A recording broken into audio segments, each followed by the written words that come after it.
Այսօր Գորիսում տեղի ունեցած միջադեպը ստեղծեց լայն արձագանք հանրության շրջանում։ Ըստ նախնական տեղեկությունների, զինված վեճի ընթացքում պայթել է նռնակ, որի հետևանքով զոհվել են 2 մարդ, իսկ 1 անձ վիրավորվել է։ Միջադեպը ուղեկցվել է լարվածությամբ եւ կարճ ժամանակահատվածում մեծ հետաքրքրություն է առաջացրել լրատվամիջոցներում եւ սոցիալական ցանցերում։ Այս տեսանյութում մենք կվերլուծենք դեպքի մանրամասները, կանդրադառնանք սոցիալական եւ իրավական գործոններին, կներկայացնենք պաշտոնական արձագանքը եւ կներկայացնենք ավարտական եզրակացությունը որպես հասարակության համար դաս ու ազդանշան։ Միջադեպը տեղի ունեցել Գորիսում եւ դրա արդյունքում սպանվել է 2 անձ։ Նրանցից մեկը Գորիսի համայնքապետ Արուշ Արուշանյանի վարորդն էր, մյուսը նրա հեռավոր բարեկամը, որը վերջերս վերադարձել է Ռուսաստանից։ Վեճը ըստ նախնական տեղեկությունների առաջացել է տարիներ շարունակ կուտակված խնդիրներից, մասնավորապես պապական տան հետ կապված իրավական կամ կենցաղային հարցերից։ Վեճի պահին միջադեպին ներկա էր նաև արցախցի տեղանված երիտասարդ, ով փորձել է կանխել վիճաբանությունը, սակայն անհաջող։ Պայթյունի հետևանքով մահացել են 2 անձինք, իսկ երրորդը վիրավորվել է եւ ներկան վիրահատվում է հիվանդանոցում։ Վարորդը, ով զոհվել է, ունի 3 անչափահաս երեխաներ, ինչը դարձնում է միջադեպի սոցիալական հետևանքները ավելի ծանրակշիռ։ Արուշանյան այդ պահին գտնվել է մարզասրահում եւ միջադեպի հետ որևէ կապ չունի։ Միջադեպը բնորոշվում է որպես կենցաղային վեճ, ինչը նշանակում է, որ այն առաջացել է անձնական, ընտանեկան կամ գույքային խնդիրների պատճառով։ Կենցաղային վեճերի մեծ մասը սովորաբար չի ավարտվում մահացու արդյունքով, բայց նռնակի առկայությունը միջադեպը դարձնում է մահացու։ Սա հիշեցնում է, որ նույնիսկ հասարակ բաները, եթե դրանց կողքին հայտնված են զինված պարագաներ, կարող են աղետալի ավարտ ունենալ։ ՆԳՆ-ն հաղորդում է, որ դեպքի հետաքննությունը շարունակվում է։ Քրեական ոստիկանությունը ձեռնարկում է միջոցառումներ պարզելու համար,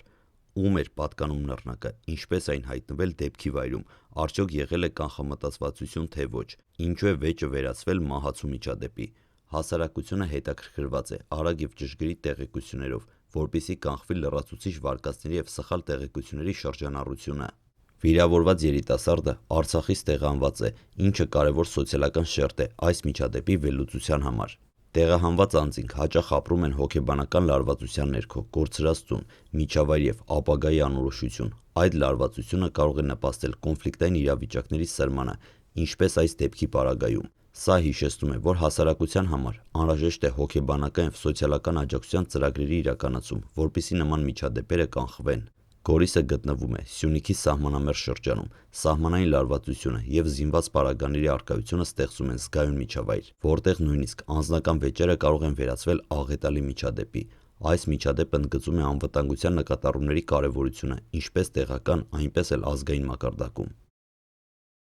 Լրատվամիջոցներում եւ սոցիալական ցանցերում միջադեպը լայն արձագանք է ստացել։ Մարդիկ քննարկում են պատճառները, հնարավոր կանխարգելման մեթոդները եւ պետության պատասխանատվությունը։ Վիճելի թեմաները ներառում են անձնական վեճերի վտանգները, զենքի վերահսկման խնդիրները, պաշտոնական տեղեկությունների բացակայությունը։ Այս արձագանքները ցույց են տալիս, որ հասարակության վստահության մակարդակը դեռևս զգայուն է եւ պահանջում է վստահելի տեղեկատվության հասանելիություն։ Նռնակի պայթյունը համարվում է ծանր հանցագործություն անկախ պատճառներից։ Քննությունը կպարզի, արդյոք միջադեպը եղել է կանխամտածված, թե պարզ անզգուշությամբ եւ մեղավորները կպատժվեն Հայաստանի Հանրապետության օրենսդրության սահմաններում։ Նման դեպքեր ընդգծում են նաև զենքի վերահսկման կարևորությունը, քանի որ անձնական վեճի ժամանակ դրա առկայությունը կարող է դառնալ մահացու։ Գորիսի միջադեպը հիշեցնում է, որ ցանկացած անձնական վեճ կարող է վերածվել ողբերգության, եթե զինված պարագաները հայտնվեն միջավայրում։ Սոցիալական, հոգեբանական եւ իրավական գործոնները միասին կարող են կանխել կամ նպաստել բռնության ծավալումը։ Նման միջադեպերը պետք է ծառայեն որպես դաս, ոչ թե միայն որպես ցավալի հիշողություն։ Գորիսի միջադեպը ընդգծում է, որ անվտանգությունը միայն օրենքի կիրառումը չէ։ Հասարակությունն ու պետությունը միասին են պատասխանատու, պահպանելու խաղաղություն, կանխարգելելու կոնֆլիկտներ եւ աջակցելու դժվար իրավիճակներում գտնվողներին։ Ամեն ողբերգություն պետք է դառնա դաս, ավելի անվտանգ եւ կանխատեսելի հասարակություն կառուցելու համար։ Վերջին շրջանում հանրային դժգոհության ալիքը նորից կենտրոնացել է իշխանական համակարգում շրջանառվող պարգևավճարների թեմայի շուրջ։ Քաղաքացիների հարցը պարզ է, ինչպես է հնարավոր, որ սոցիալական ծանր վիճակում գտնվող երկրում, երբ հազարավոր ընտանիքներ ապրում են գոյատևման սահմանին, պետական բյուջեի զգալի միջոցներ ուղղվում են պաշտոնյաների ինքնապարգևատրմանը։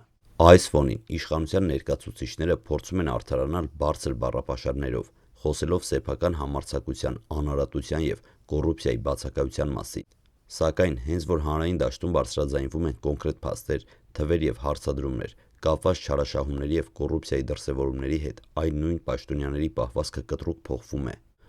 Հանրությունը վերջին տարիներին բազմիցս ականատես է եղել ագրեսիվ արձագանքների, սպառնալիքների եւ նյարդային ելույթների, որոնք որևէ կապ չունեն ժողովրդավարական կամ պատասխանատու կառավարման հետ։ Ստեղծվում է այնպիսի տպավորություն, որ իշխանական վերնախավը ներքուստ գիտակցում է ազատ, արդար եւ թափանցիկ ընտրությունների պայմաններում երկարաժամկետ իշխանություն պահպանելու հնարավորությունը խիստ կասկածելի է։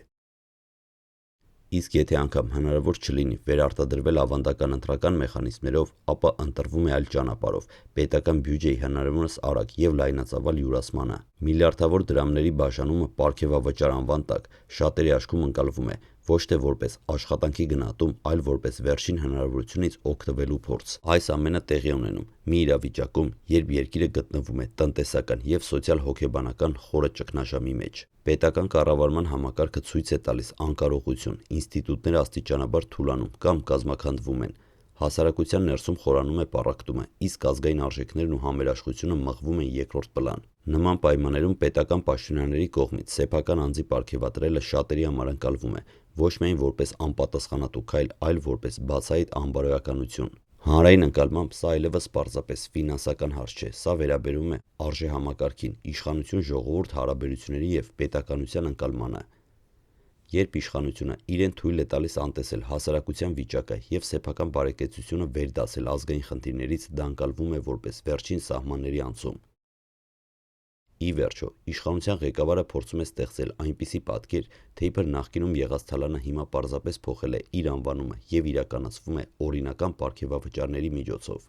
Սակայն հասարակության զգալի մասը այս արդարացումը չի ընդունում։ Մարդիկ ավելի ու ավելի հաճախ են հարց տալիս. արդյոք սա այն արդարությունը, որի մասին խոսվում էր, եւ արդյոք սա այն պետությունը, որի համար ժողովուրդը պատրաստ է վստահություն տալ։ Այս ամենի արդյունքում ակնհայտ է դառնում, որ պարգևավճարների շուրջ ձևավորված աղմուկը պարզապես ֆինանսական կամ տեխնիկական խնդիր չէ, այն խորքային ճգնաժամի արտացոլում է, որտեղ իշխանությունը աստիճանաբար կորցնում է կապը հասարակության հետ, իսկ հանրային վստահությունը փոխարինվում է հիասթափությամբ ու զայրույթով։ Երբ պետական պաշտոնյաները իրենց իրավունք են վերապահում սեփական աշխատանքը գնահատել միլիարդավոր դրամներով, անտեսել քաղաքացիների սոցիալական ծանր վիճակը, դա արդեն խոսում է ոչ թե սխալի, այլ մտածողության մասին։ Ժողովրդավարությունը չի կարող գոյատևել այնտեղ, որտեղ իշխանությունը փակվում է ինքն իր մեջ, չի լսում քննադատություն եւ ամեն հարցի արձագանքում է ինքնարդարացմամբ կամ ագրեսիայով։ Այս իրավիճակում հասարակության առաջ կանգնած է պարզ, բայց կարևոր հարց. արդյոք սա այն պետությունն է, որտեղ իշխանությունը ծառայում է ժողովրդին, թե ժողովուրդն է ստիպված հաշտվել իշխանության ինքնական որոշումների հետ։ Եվ հենց այս հարցի պատասխանը է, որ առաջիկա ժամանակաշրջանում պետք է տա ոչ թե իշխանությունը, այլ ժողովուրդը։ Այս խոսքերը պարզապես հայտարարություն չեն, այլ այն տրամաբանության արտացոլումն են, որը ձևավորվել է հասարակության լայն շերտերում։ Երբ իշխանությունը իր քայլերով խորացնում է անվստահությունը, ապա պատասխանատվությունը այլևս խոսքերի մեջ չէ, այլ իրականության մեջ, եւ այստեղ պատմությունը դեռ ավարտված չէ։ Ինքնապարգևատրումն ու անբարոյականությունն է եւ վերջին սրիկայությունը, ասել է ժողովրդավարական հայրենի կուսակցության նախագահ Պետրոս Մակեյանը։